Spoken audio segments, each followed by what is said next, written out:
Hello, welcome to Bread-a-licious. I'm Chef Frank, where we go over fresh artisan bread in the home. Today, Adjorian cheese bread. Adjorian, hachapore.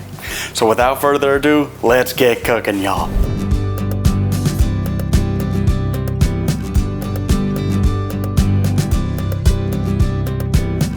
So, when approaching bread, there's some fun things to have. There's also some good things I want you to be thinking about. First of all is baking stones, okay? A lot of you probably know what this is. This is a pizza stone, okay? However, it's relatively thin, okay? Ideally, you want a stone slab or a pizza stone that's about that thick, if you can see the difference, okay? That's very important in bread baking, and I'll tell you why.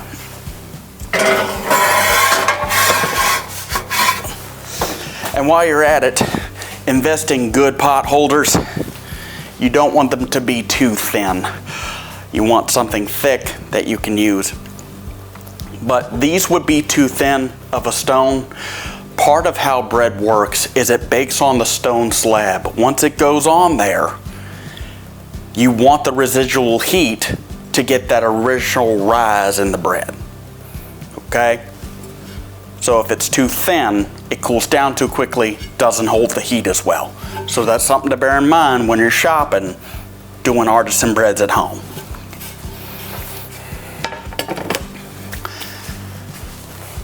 So for Adjorian cheese bread, you have to form a boat. The other thing you're going to want to do, so we're about to shape our Adjorian cheese bread boat, okay? What you want to do is to make sure you invest in a good digital scale. In the stores, you might see the small ones. That's all right, but remember, you're having to measure flour and everything. You want something to where you can put it on and still see your numbers. It's very important in baking that we're exact. A lot of measurements done by weight, okay? So to shape the boat itself, I'm using a plastic bench scraper for this. You want something pliable you can use, get in there, okay?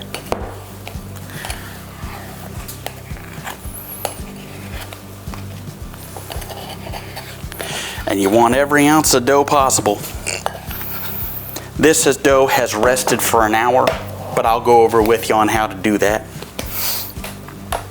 I need about 9 ounces worth. We're doing 2 different kinds today.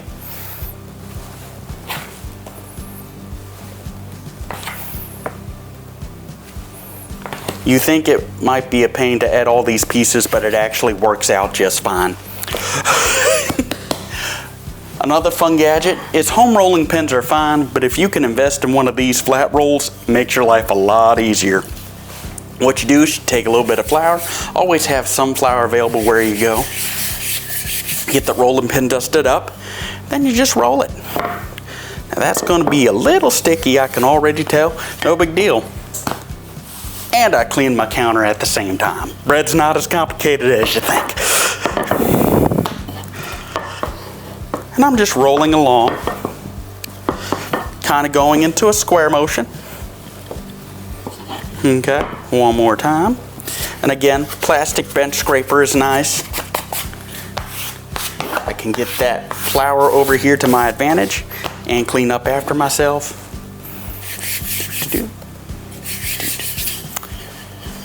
Roll along, roll along.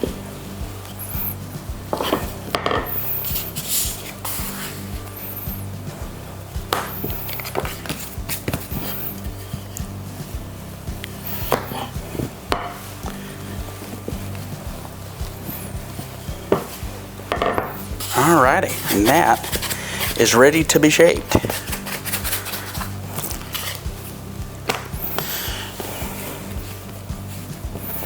You can always do a little bit of a stretch to make sure.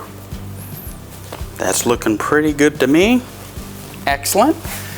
I'm going to go ahead and put it on my baking sheet tray lined with parchment paper. Okay, trust me, you want that. And then what you do is you do this little roll, okay? Nice, almost like rolling a beanbag. And you just go around the circle, ain't no big deal. Only a little bit, about 1/2 inch. Okay, and then you kind of dab with your finger to press that in. Then you do the other side.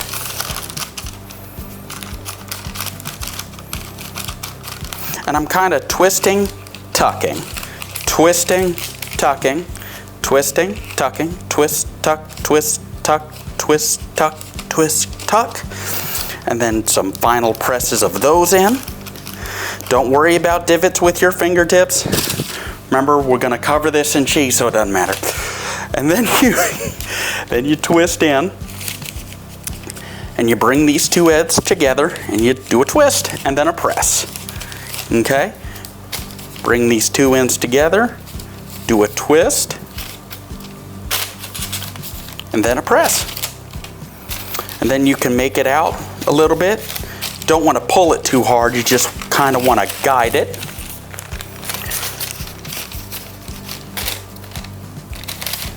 And that looks pretty even to me. Okay? And then I seal those ends, and then we just let that rest, typically for about 20 minutes. My oven's on.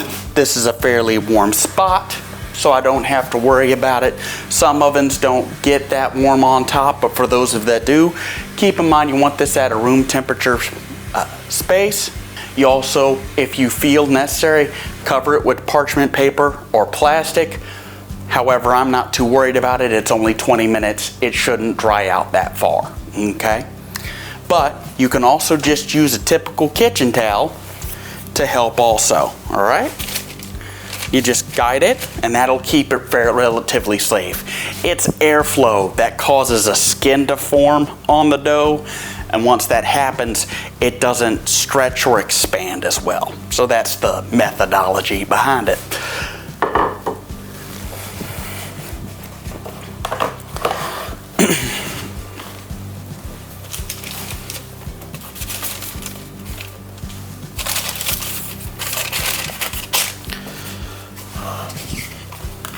Now we're going to do the same thing, but smaller versions.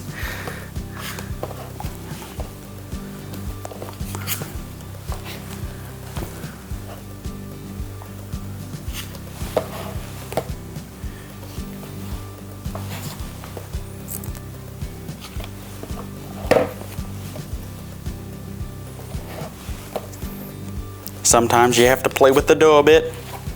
Do some culinary math in your head, no big deal. Okay.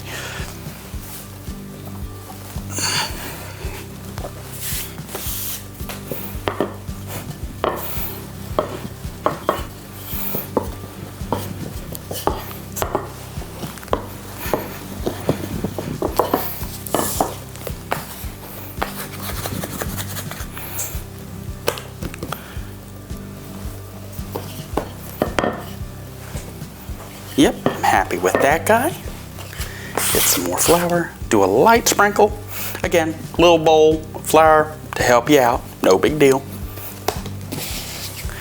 And you just do sprinkles at a time. Remember, you can always add more flour.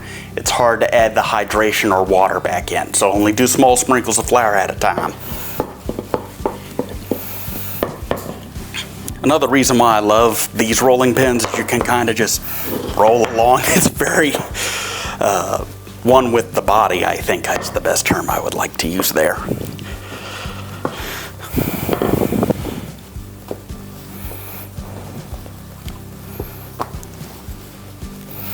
Now if you get an uneven roll and it's a little thicker on one end, that's okay. Just a little minor massage.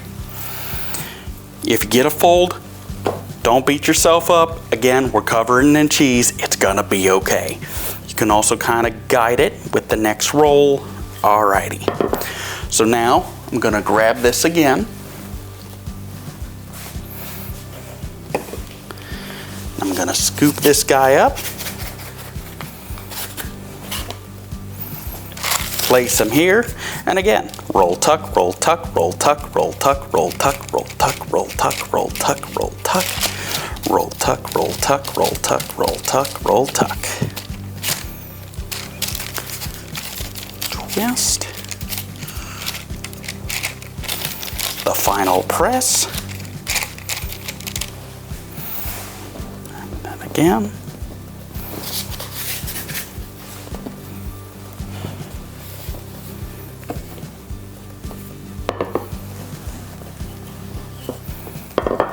Okay.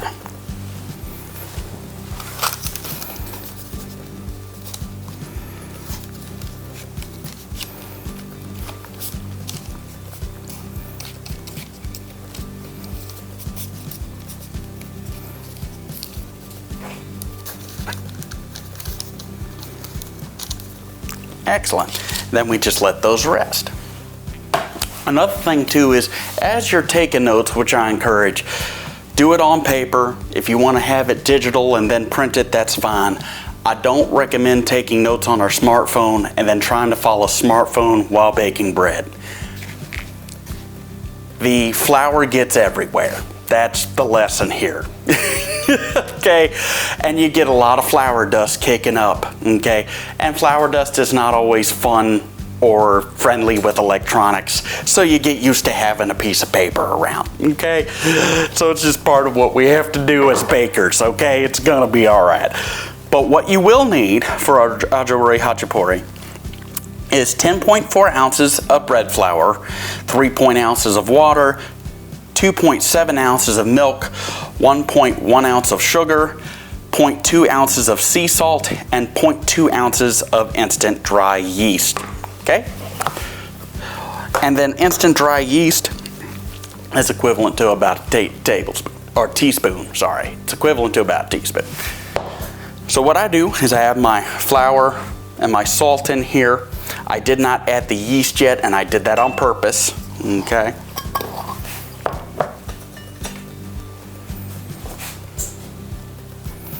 Using a 1/4 teaspoon here to give me my teaspoon. Alrighty. And the other thing too I want to bring out is, you know, I bake a lot, so I buy the big jar of instant yeast. However, if you're only baking on occasion, it's easier to get the little packets of yeast, but pay attention to expiration dates, okay? Because if you go past the expiration date, it may not be active for you. This is technically very asleep, but it's still alive. So if it's past its expiration date and you try to use it, it may not be any good for you. So that's a key rule in baking. All right, I'm gonna mix my stuff together. I'm gonna get my clipboard out of the way. Another important thing is that it's important to work with your hands. Don't get flimsy. You can wear vinyl gloves if you want to, but you want to get used to how the dough feels on you, okay? So I'm gonna add my water, then the milk. Just because I know me, I'm gonna have some flour on the table ready to go. I've got my bench scraper ready to go. And you want a fairly wide surface to work with, okay? So I just use a bowl to do the initial incorporation because I find that's easier.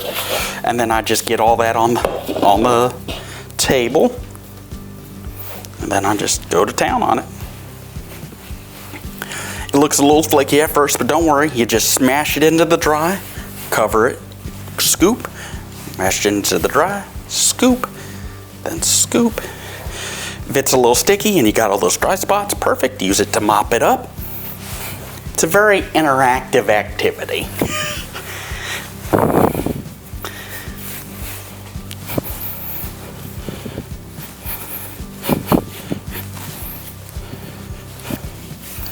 I do not like the amount of hydration on my fingers, so I'm going to incorporate that into the dough.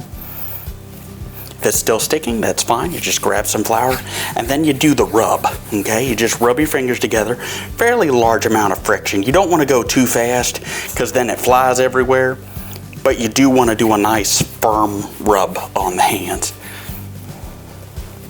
Okay, and then I just pat. All right, now to knead this, and to do basic kneading, okay, you take the dough, you fold it, press it in at the fold. Fold it, press it in at the fold. Fold it, press it in at the fold. And then eventually, you just keep going.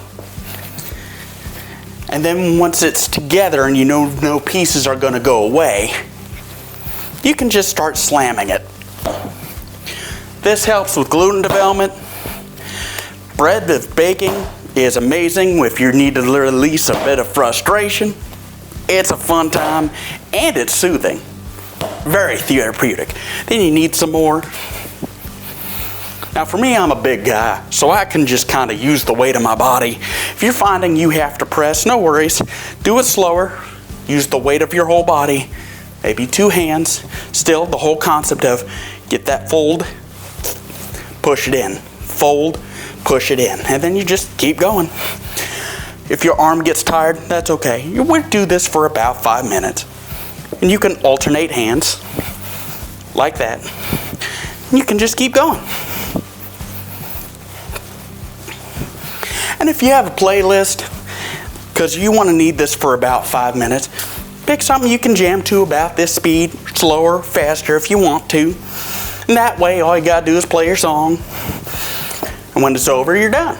And then you don't have to time anything. You just go and go. And it's been a fun time kneading, getting some good workout in. And you're one with the dough. It's just you and the dough in the kitchen.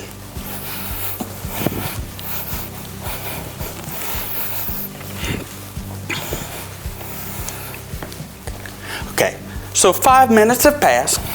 Been kneading this for a minute. And as you can see, it's fairly smooth. Then you press, it starts to come back. That's how you know gluten development has. I could go a little bit longer because it's not fully bouncing back. But when it does a full spring, what we call in baking a full spring, then it's time to let it rest. And this rests for an hour, which is the dough we use to shape with. Okay? And what's another important thing is cover it with plastic wrap. So I'm going to get this in a bowl. I'm going to cover it in plastic wrap, and then we'll go and take a break. Okay, so we're back. Our dough is rested for 20 minutes.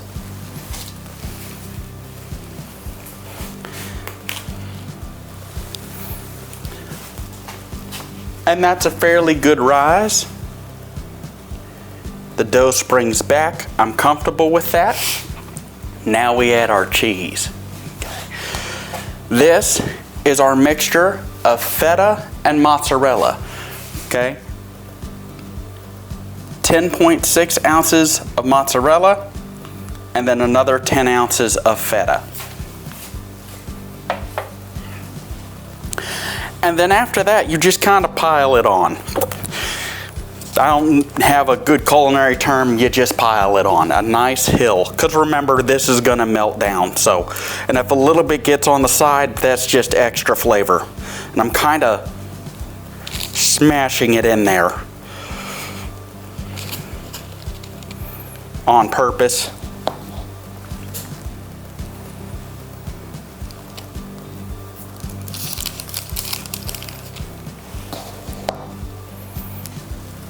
Then our small individual portion. Again, kind of smash the first level in there.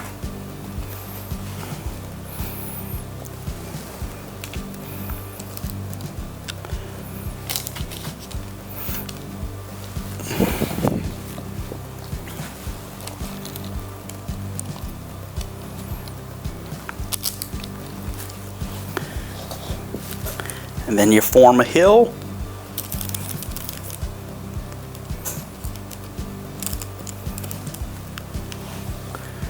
You do want a small hill here.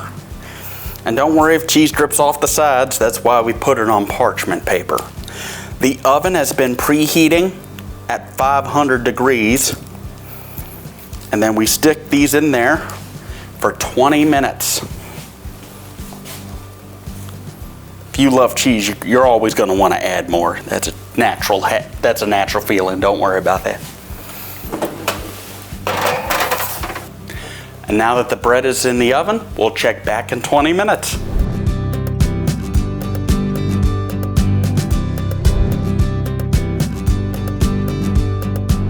And that's Adjorian hachapuri. Notice the nice brown edges, nice and firm.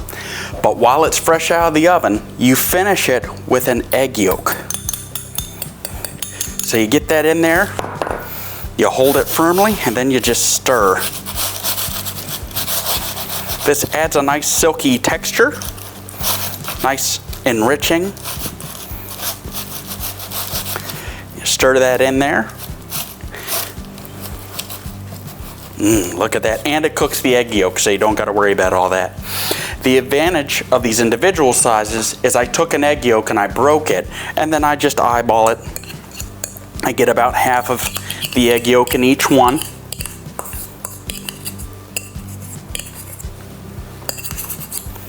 And again, same concept. I'll turn it so I can, because I'm right-handed. And then I just hold this down to make sure it doesn't go anywhere. Again, the advantage of a knob at the end. And it doesn't see how the cheese is on the sides and it still looks fantastic. That's the idea, you know. That huge knob at the end, perfect. That's perfect. Because then you can just tear that off and dip it into your cheese.